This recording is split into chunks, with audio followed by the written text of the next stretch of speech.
Nasa 500 na mga biyahero na stranded sa maniba-ibang pantalan sa Kabicolan huli sa bagyong Julina. Uyan report ni Rain Palino. As of 12 p.m. kasubagong udto, nagpakol na sa 505 ang mga personang stranded sa manlaylay na pantalan sa Bicol.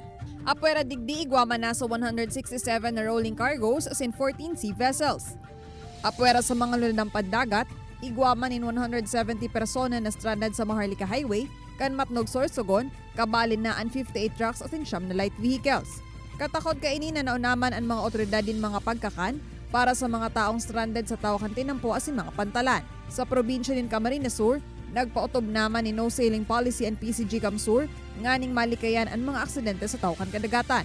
Huli man sa amay na pagsuspindir kan Land Transportation Office Bicol sa mga biyahe poon alas 6 kasubanggi Pasiring Visayas, Mindanao, Catanduanes asin Masbate, nagresulta ini sa pagdakol kan mga stranded na lunadan sa Del Gallego border. Sigun sa Del Gallego MPS ngunyang hapon, igwa ng 60 truck, 2 bus, 63 na light vehicles asin 442 na persona ang stranded sa nasambitan ng lugar. Right now po ang talagang desisyon ay back to origin.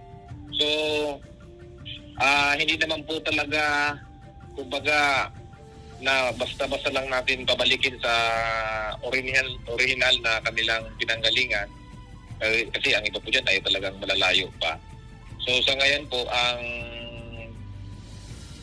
location nila ay talagang doon sa bago mag-border. Maski sa Camarines Norte, nagpautob naman ni No Sailing Policy mantang mahigot man ang naging koordinasyon sa ibang mga ahensya para sa pagsyerto kan seguridad kan mga namamanwaan. Sa ngayon naman, ongoing yung pre-disaster risk assessment sa PDRRI mo, sa provincial government, saka sa Mercedes, sa LG Mercedes. So meron tayong mga tropa na nag-attend na. Kay Ivana Joval Lobiso, Rain Palino, Balitang Bicolandia.